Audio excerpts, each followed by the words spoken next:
Good morning.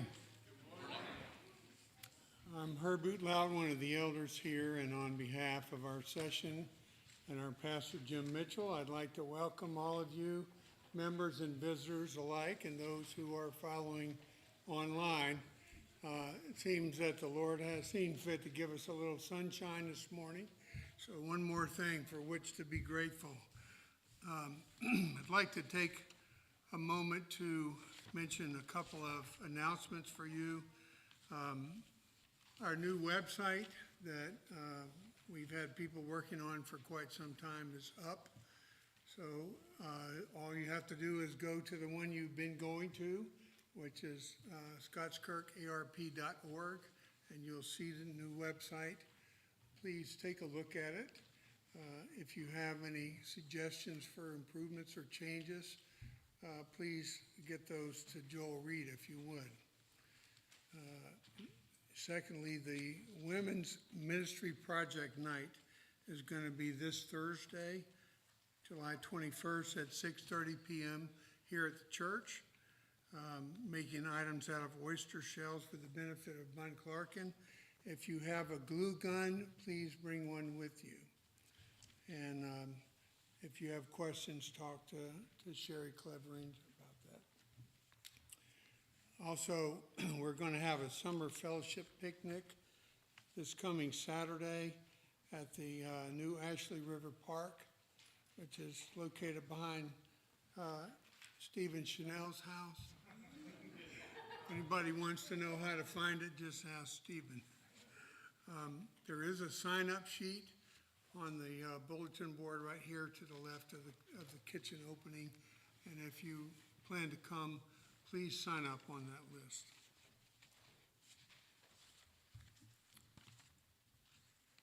As we prepare for worship, there is a scripture reading here from 1 Peter 2:13-17, where you may pray or however you are comfortable in preparing your heart. Let's go to the Lord.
Our call to worship this morning are selected verses from Zechariah chapter 9.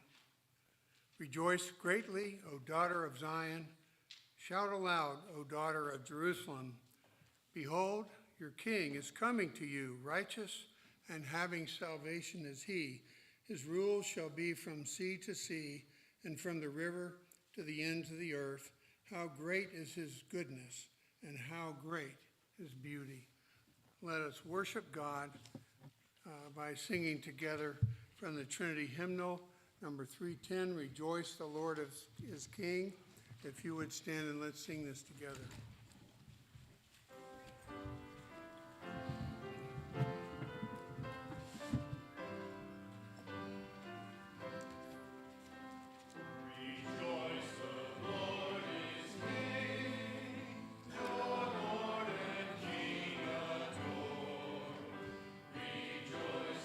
Thanks and sing and triumph evermore.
Let us pray. Holy Father, we come before you today with our minds and our hearts bowed in worship. Lord, we come as sinners in need of redemption. We know that our only redemption is in Jesus Christ and his shed blood for our sins on the cross. Lord, be with us by your Spirit today that we may worship you in spirit and truth, that we may have you on your throne and us at your feet as we adore you and praise your name. And we ask this in the name of our Savior, Jesus Christ, who taught his disciples to pray, saying, Our Father, who art in heaven, hallowed be thy name. Thy kingdom come, thy will be done, on earth as it is in heaven. Give us this day our daily bread, and forgive us our debts, as we forgive our debtors. And lead us not into temptation, but deliver us from evil. For thine is the kingdom, and the power, and the glory forever. Amen. Please be seated.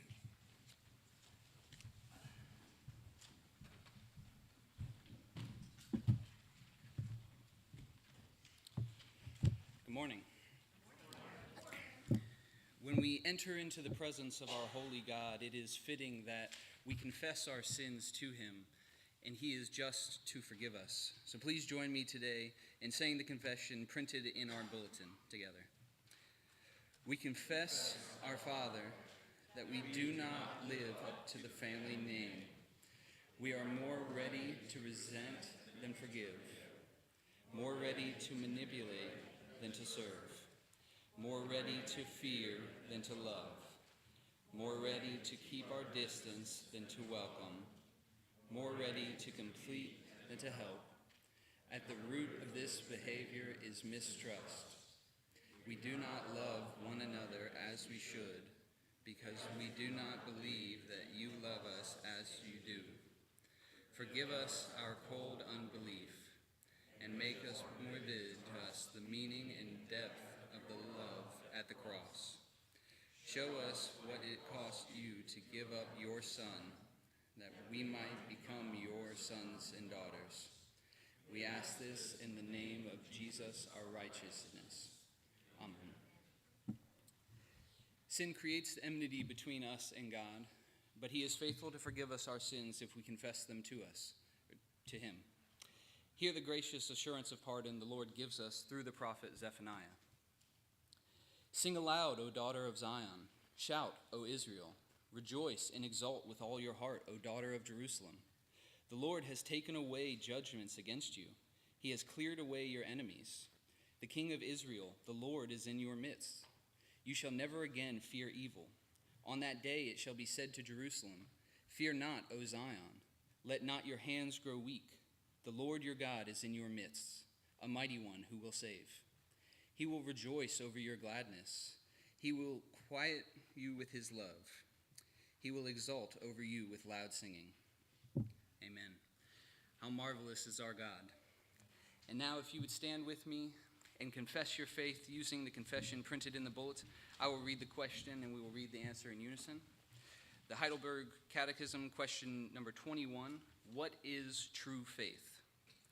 True faith is not only a certain knowledge whereby I hold for truth all that God has revealed to us in his word, but also a hearty trust, which the Holy Spirit works in me by the gospel, that not only to others, but also forgiveness of sins, everlasting righteousness, and salvation are freely given by God, merely of grace, only for the sake of Christ's merits.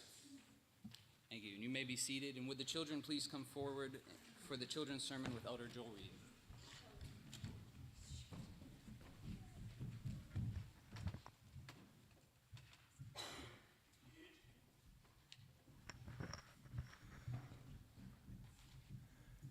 Good morning. How's everyone this morning? All right. So In the scripture lesson, we're going to be talking about giving tribute. Now, what I want you to think about, what do you think of when you think of giving tribute? I know it's a big word, but what do you think they might be talking about? Well, let me tell you a little bit about the passage today. The leaders, the Jewish leaders sent some, they're called spies in this part of it. They are meant to trip Jesus up. They're trying to find a way to get him arrested so they can kill him. And they send these spies there and they say, Jesus, is it right for us to pay tribute to Caesar? Now, what they're talking about is taxes, that there was an amount of money that they should pay to Caesar, who was the leader of Rome, who was in charge of the Israelites at this time. So Jesus looked at him and said, well, pull out a coin. Whose picture do you see on the coin? And they said, Caesar. And you know what Jesus said to him? He said, well, pay to Caesar what is Caesar's, and pay to God what is God's. He was letting them know that he understood they were trying to trip him up, but he was not there to have the Israelites not pay what they should to the Romans, but he was reminding them they also needed to pay to God what is God's, because he was there to represent what God was. God was love. And he was loving his people so much that eventually he would die on the cross for their sins and rise again. So he was saying, you do need to honor the rulers that are there, in those that are in authority, but you also need to remember you are mine, and you need to give to God what is God's. Let's pray. Dear Heavenly Father, we do thank you that you have put us here in this place at this time, that you have called us to be subject to those in authority over us, but that you have mostly called us to be subject to your authority. We pray that you would lead us and guide us and make us more and more the Christians that you have called us to be. In Jesus' name we pray. Amen.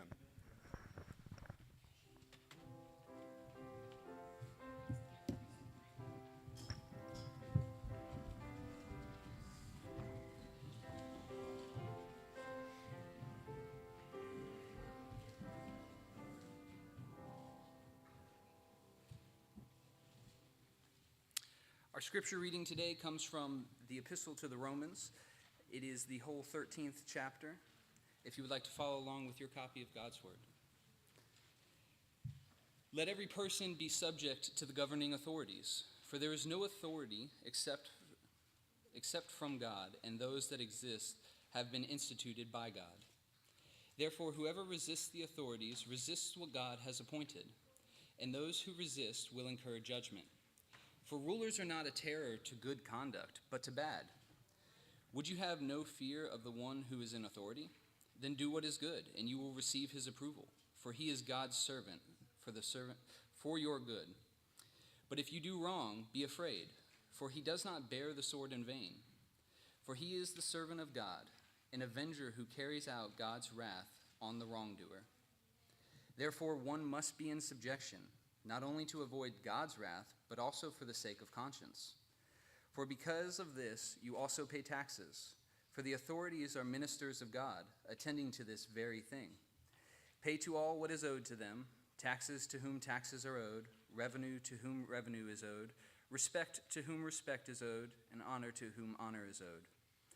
Owe nothing to anyone except to love each other, for the one who loves another has fulfilled the law. For the commandment, you shall not commit adultery, you shall not murder, you shall not steal, you shall not covet, and any other commandment are summed up in this word: you shall love your neighbor as yourself. Love does no wrong to a neighbor, therefore love is fulfilling of the law. Besides this, you know the time, that the hour has come for you to wake from sleep. For salvation is nearer to us now than when we first believed. The night is far gone, the day is at hand. So then let us cast off the works of darkness and put on the armor of light. Let us walk properly as in the daytime, not in orgies and drunkenness, not in sexual immorality and sensuality, not in quarreling and jealousy, but put on the Lord Jesus Christ and make no provision for the flesh to gratify its desires. This is the word of the Lord.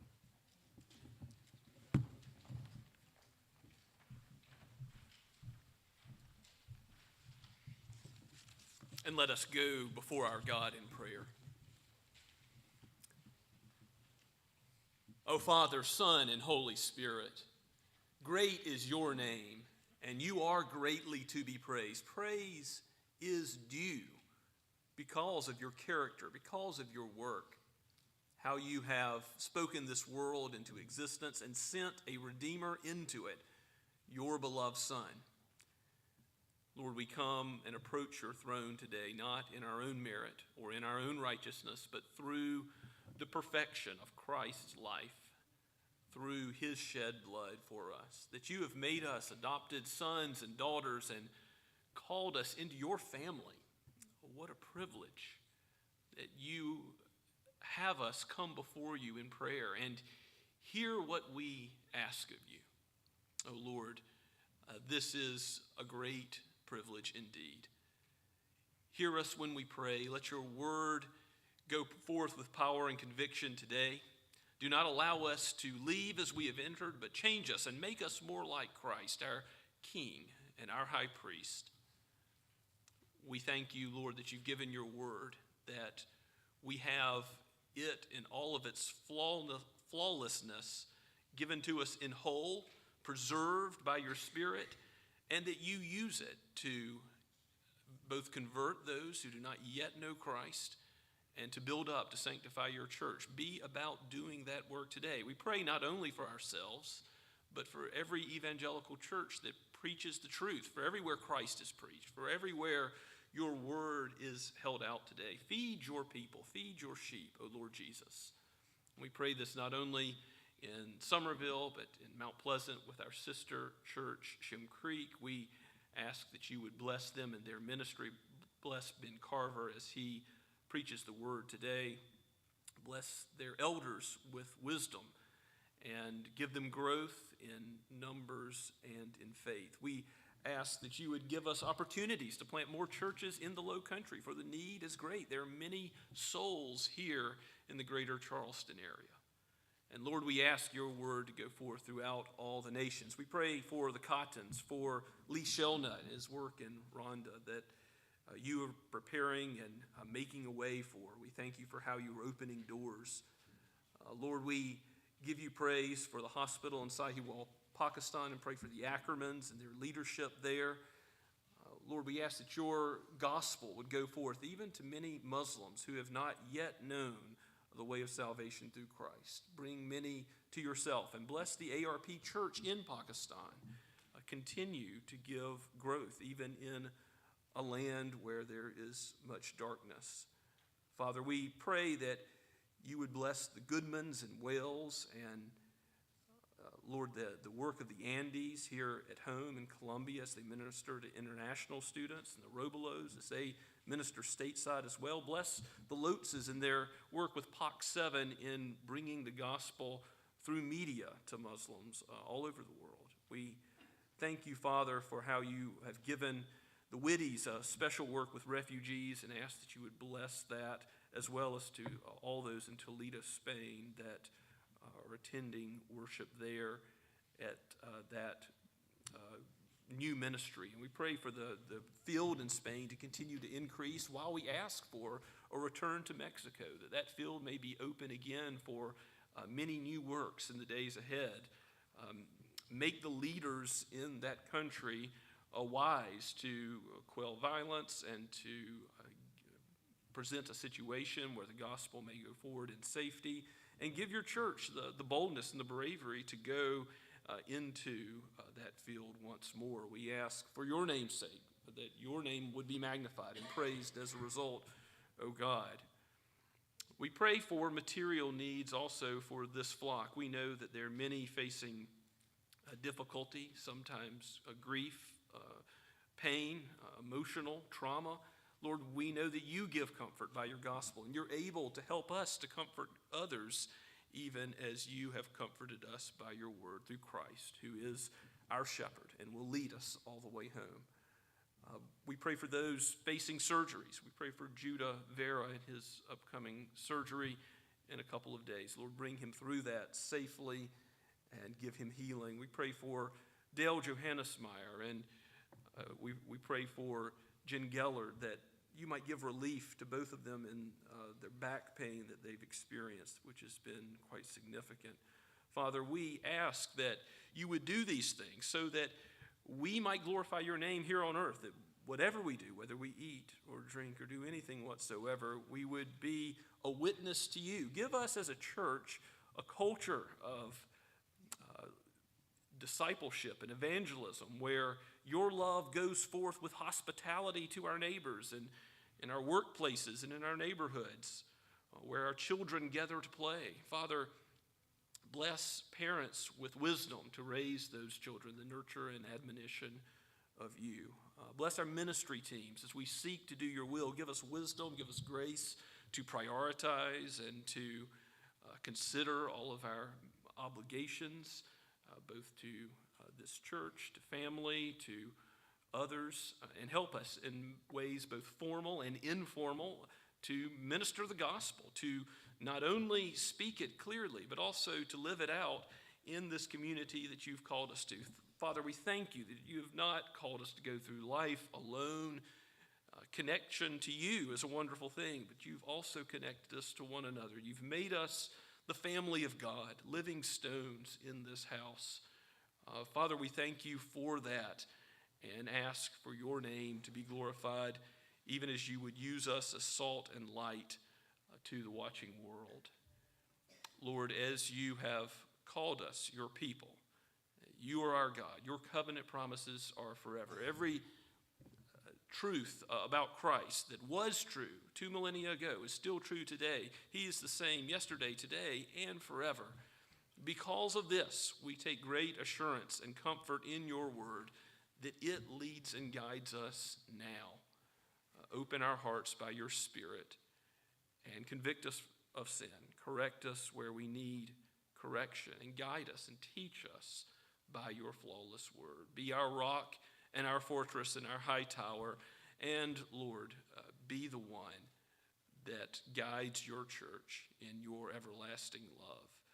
For before the creation of this world, you predestined those who are your own to come to know you and in the fullness of time to follow you. And indeed, it is as if we are already home, for every spiritual blessing we have is already in the heavenly places with Christ our Lord. We are seated with him because of your great mercy, your great kindness, your abundant love poured out. And so we thank you, O God, in the name of Christ, we pray. Amen. As we continue to worship this morning, let us stand and sing once again from Blue Notebook, page 18, Come People of the Risen King.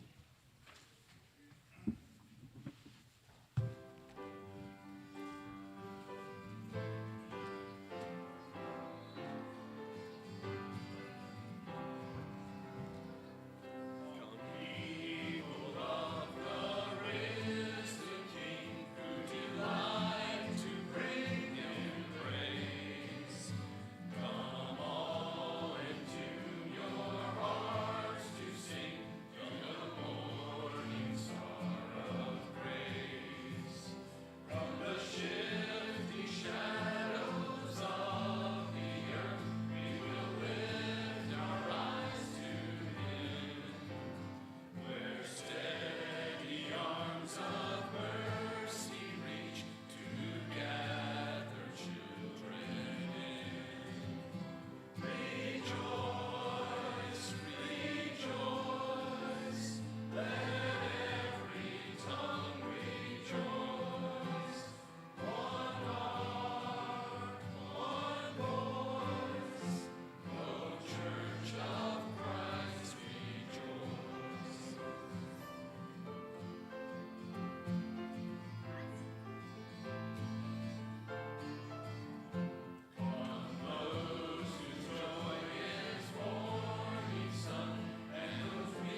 Let us pray.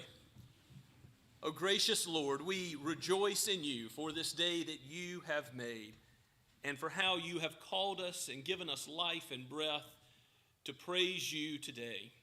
This world is yours and the fullness thereof. Help us to steward what we have been given and to render unto you what you are due. Lord, you demand our life, our soul, our all. And so, take us and make us living sacrifices to the praise of your glorious grace because of the free gift of salvation in Christ Jesus. For we pray in his name, amen.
Please be seated.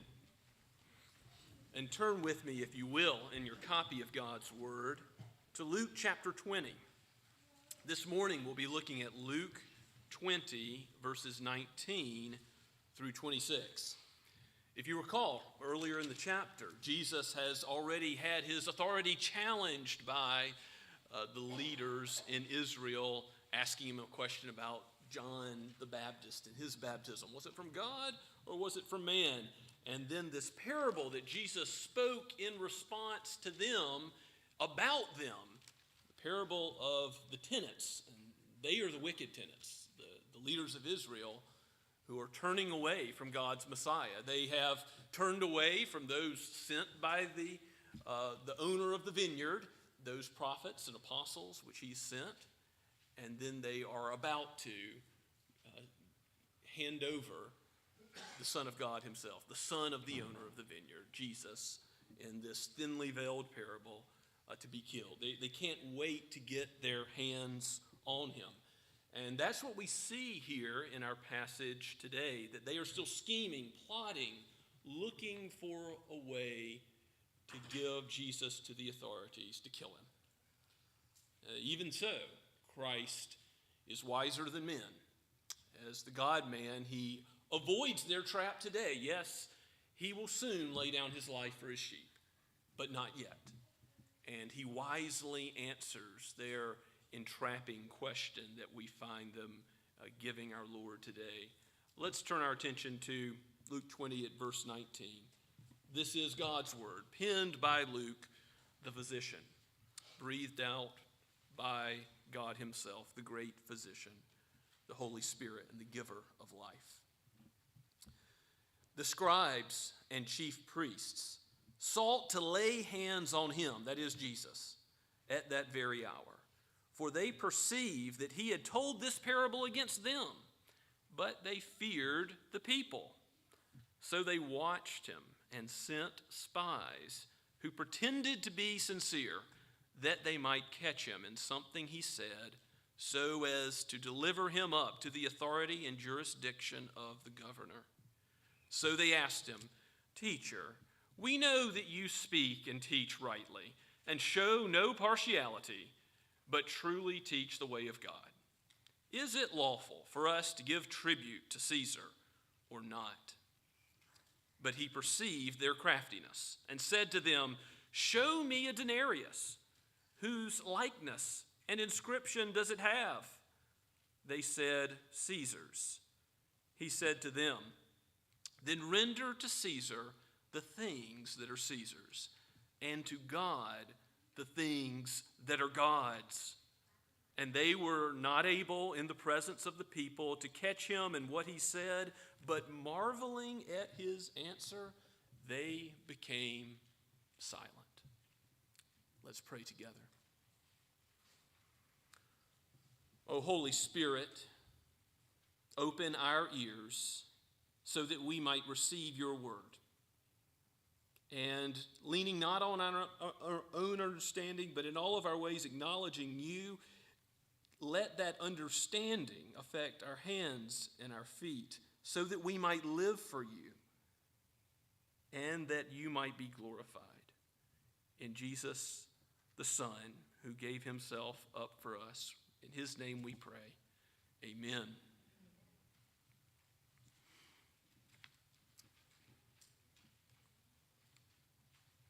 When Christ was just a little boy, there was a tax revolt. Judas of Galilee led this revolt when Quirinius was governor of Syria. The Roman occupiers of Israel were not well liked, remember. And as we've gone through Luke's gospel, we've seen several times how people have expected Jesus to give some kind of earthly deliverance from the yoke of Rome. Well, this Judas of Galilee said that taxation was no worse than actual slavery. Remember, God had delivered his people out of Egypt, out of the land of slavery. So to be put in bondage under the nation of Rome was quite humiliating for the Jewish people. And to have to pay taxes, this was a significant tax revolt that occurred. And that's still in the background as we come to this text about, shall we render tribute, taxes to Caesar or not? This question that they're using to try to entrap Jesus. They know that many Israelites still feel like revolution is the way to please God, that throwing off the yoke of Rome is what would really be pleasing him under the Torah. And they also know that if Jesus says to please those who are on that side of things, that it's not proper to render under Caesar what is Caesar's, then he would be handed over to the Roman authorities, to the governor, to be executed. The scribes, the chief priests, they sought to lay hands on him, it says in verse 19, and they sent spies. We see their strategy. It uses deception. It reveals their hearts. They pretended to be sincere and used flattery as they go to Jesus. They say, "Teacher, you teach what's right and good. You have no partiality. All things that are true about Christ," but they don't mean it sincerely. Yes, he truly teaches the way of God, but they're about to hear not either side of the horns of the dilemma they're presenting and a simplistic answer from Christ. But they're about to marvel and have their mouths shut in silence as Christ not only escapes their trap, he does more than that. He teaches his people. He's still teaching his people today. He's going to teach us today about rendering the things that are Caesar's to Caesar and the things that belong to God to God. So this answer begins with Jesus saying in verse 24, "Pull out a denarius from your pocket. Show me what image and inscription is on it." And of course, this implies that Jesus himself didn't have the denarius, but those leaders in Israel did. Now, this is not a coin that was produced in Palestine. This was produced elsewhere and used only by certain classes, soldiers, merchants. It was something that would have been a whole day of labor in value. it showed that the leaders in Israel were probably profiting from Roman largesse, the fact that they even had this coin. And what did the coin have on it? What were they bringing into the temple of God as they go to worship him during the Passover feast? They were bringing in a coin with the image of Tiberius Caesar and an inscription that attributed divinity to Tiberius Caesar, the son of Augustus Caesar. And then on the reverse of the coin, there's a picture of the emperor seated on a throne, dressed in the garb of a high priest, that says that he is the highest priest, Pontiff Maximus.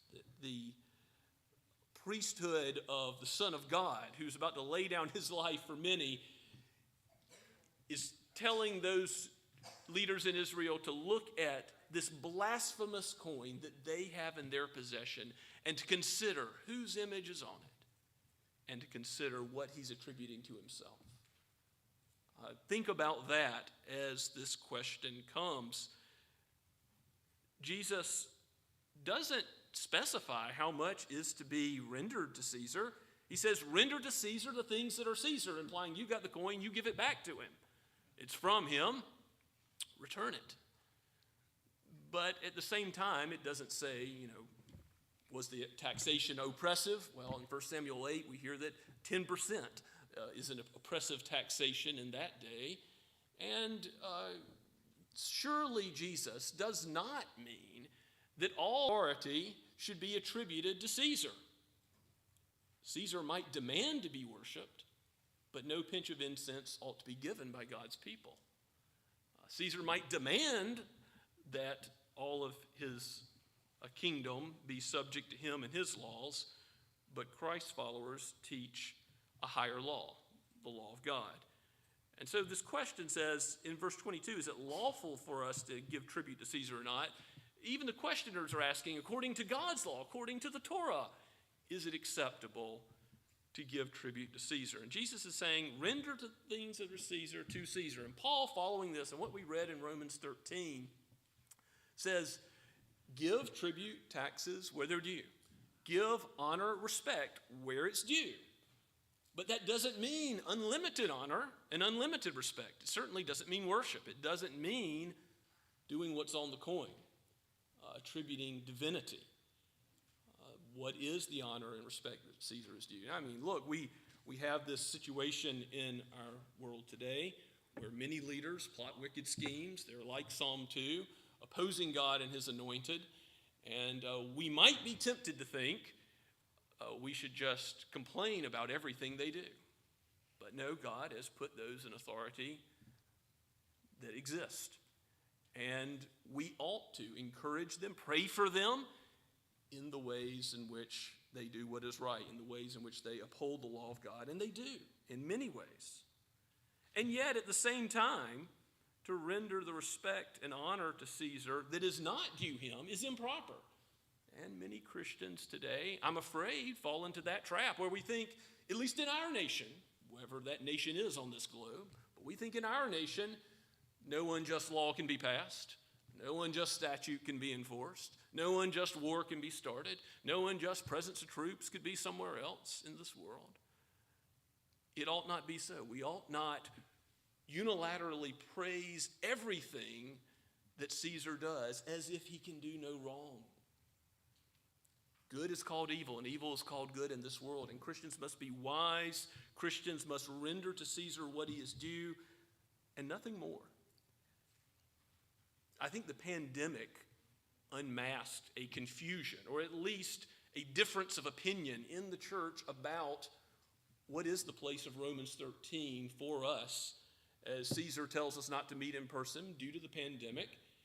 And I'm not trying to give the answer here in this application today, but I do think we need to think about this. We need to get clear about what does it mean to render to Caesar the things that are Caesar. It doesn't mean you do everything that Caesar says all the time.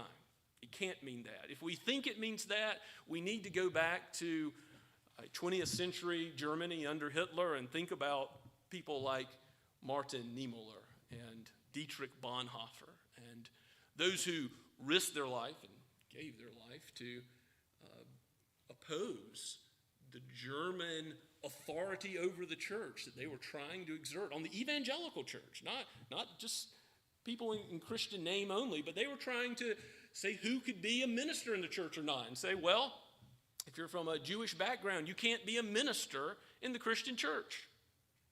And many went along with it, and other gross distortions of the truth of God's word, because they didn't want to rock the boat. They didn't want to oppose Caesar if it wasn't absolutely necessary. We need to think about this passage. It's a valuable passage that Christ has given us. It's in the synoptics at this time as Christ heads to his death for a reason. So we think about what it means to render unto Caesar, to give the appropriate respect, not to give inappropriate respect. Part of the genius of the answer is he says, give to Caesar what he's due. But then the real thrust of this passage is where Jesus is going with these religious leaders who he's already proven time and again are not giving to God what he's due. God is due praise. Psalm 29:1, Psalm 65, similar language, many places in the scripture. What is God due? He's the owner of the whole earth. He's due all of our allegiance. Unlike Caesar, who's due some things, Jesus is driving at the truth that these religious leaders aren't giving God what he's due. And so we're called to examine our own hearts today. Are we giving God what he's due? Are we holding back some part of our life? Are we saying we're not going to use our gifts and calling for the good of his kingdom and for his church? Are we holding on to some sin and saying we're not going to repent of that? We're not going to turn to Christ and follow his commands in that? May it never be. May the Spirit pierce us, shut our mouths if need be, so that we marvel at Christ and his wisdom and come to him in his beauty, in his righteousness, and his atonement that forgives sin and leads in the way everlasting. Give to God, render to God the things that are God's. Remember where the image of God is found. It's not on a coin, it's in every human being. In Genesis, male and female, he created them. In the image of God, he created them. We are made in God's image, so to render what we ought to God means to give our very life, our soul, our all, not to any human being, not to any prince, any son of man who may fail, but to God. Are you living for him in whatever you eat, drink, or anything that you do, according to the Apostle Paul? That's our worship. Yes, there's a special sense in which we come together to worship corporately, but our worship really ought to be encompassing every moment of every day. God has called us to a Savior who is not only our high priest. Yes, he is the true highest priest. He's not only the true prophet. We've seen how he is the prophet of prophets, but he's our king. He is the one who gives us the command from God's word on how to address every situation in this life. Render to him that total allegiance that he and he alone is due. Let's pray together. Father, we thank you for our citizenship, which is in heaven, for an eternal inheritance that you have given us in Christ. We thank you for his wisdom. We thank you for his blood sacrifice for us, that we might be sons and daughters of the Most High, that truly the yoke of slavery would be thrown off, slavery to sin. Help us. Free us from the penalty of sin and its power. Build up your church in the truth and give us the wisdom and grace to walk in it, even as you are calling those who are your sheep from all over this world, every nation, tongue, and tribe, to rise up and to praise the Lamb who was slain for our gain. We pray all this in his holy name. Amen. As we respond to God's word, let us sing once again My faith has found a resting place. Hymn number 468. Let's stand.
Before you go with God's blessing, I want to remind you all, as I do from time to time, that if you don't yet understand what it means that Jesus died for you, come and talk to me or one of the elders here at Scots Kirk, or really any of the members. There's nothing we would rather do more than help you to understand the gospel, the good news of Christ's shed blood for your salvation. Go now with the blessing of our triune God. The Lord bless you and keep you. The Lord make his face shine upon you and be gracious to you. The Lord lift up his countenance upon you and give you his peace now and forever. Amen.